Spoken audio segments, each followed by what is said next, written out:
کس نے تقدیر بدلنی ہے بلوچستان کی؟ دونوں جماعتیں گورنمنٹ میں ہیں، بلوچستان میں پیپلز پارٹی کی گورنمنٹ ہے، سینٹر میں دونوں اکٹھے ہیں، دونوں کو بھی یاد نہیں کہ ماضی میں کیا کہتے رہے؟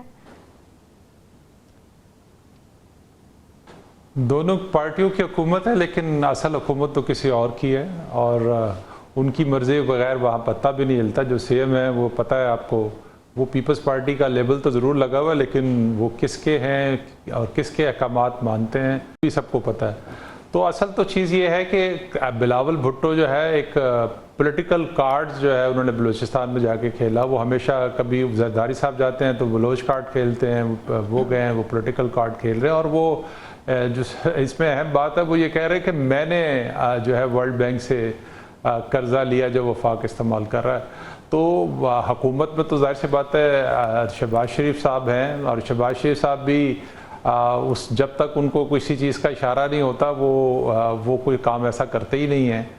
تو شکوہ تو انہیں وفاقی حکومت سے یا شہباز شریف سے نہیں کرنا چاہیے، شکوہ تو کسی اور سے کرنا چاہیے، کیونکہ بلوچستان کے بہت سارے مسائل جو ہیں اس کی وجوہات تو وہی ہیں جو کہ وہاں پر جو پولیٹیکل سسٹم ہے وہ کمپرومائز پولیٹیکل سسٹم ہے، جس کی وجہ سے سارے مسائل ہیں۔ اسی لیے عوام کی وہاں پہ شنوائی تو ہے ہی نہیں، عوام کے پاس تو کوئی ایسا پلیٹ فارم ہی نہیں ہے جس پہ کھڑے ہو کر وہ بات کر سکیں۔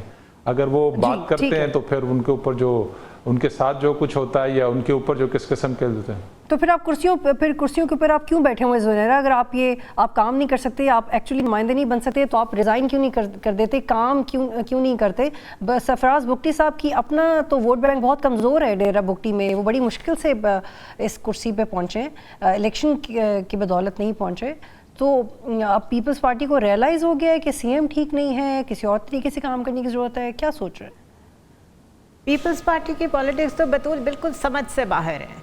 ان سے بات کریں، جب ان کو کسی چیز کی ذمہ داری کا ادراک دلانے کی کوشش کریں تو وہ کہتے ہیں ہم تو گورنمنٹ میں ہی نہیں ہیں۔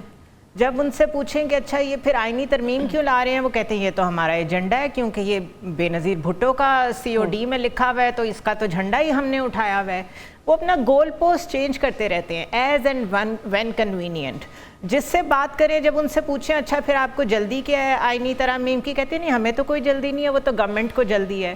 سو سیاست کو انہوں نے سرکس بنا دیا ہوا ہے، اس لیے میں تو ان کے بارے میں بات کرتے ہوئے بھی کئی دفعہ سوچتی ہوں کہ ہم ٹائم ویسٹ کر رہے ہیں۔ حقیقت یہ ہے کہ بلوچستان کو ہر پولیٹیکل پارٹی نے نگلیکٹ کیا ہے، اس وجہ سے وہاں پہ وہ سیٹ اپ ہے جس کی طرف عادل صاحب اشارہ کر رہے ہیں۔ کسی نے تو اس ویکیوم کو فل کرنا ہے نا، تو اس ویکیوم کو جس نے فل کیا آپ اس کے ساتھ ہی جا کے کھڑے ہو جائیں، کچھ بہتری کر دیں۔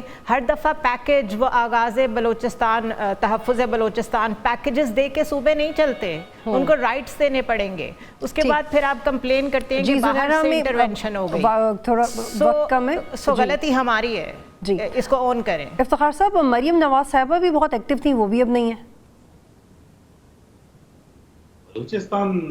تو آپ کو دونوں پینلسٹ نے بہت کلیئرلی بتا دیا ہے کہ وہاں پر تو کوئی پولیٹیکل حکومت تو ہے نہیں جس سے آپ کو کوئی گلہ شکوہ ہو۔ ہاں PPP کا چونکہ ایک سٹانس رہا ہے پبلک اپنی پولیٹکس کھیلنے کے لیے، جو پروونشل اٹانومی کی جو ہے وہ بات کرتے ہیں، تو بلاول صاحب کا بیان اس نہج پہ جو ہے وہ سمجھ آتا ہے۔ باقی جو مریم صاحبہ نے وہاں پر جو تقریریں کی تھی، اس کے بعد تو میرے خیال میں PMLN نے بلوچستان کے اندر کوئی ایسی کارکردگی بھی نہیں دکھائی، نہ ان کی کبھی کوئی سمپتھیز جو ہے اس ایریا سے رہی ہیں۔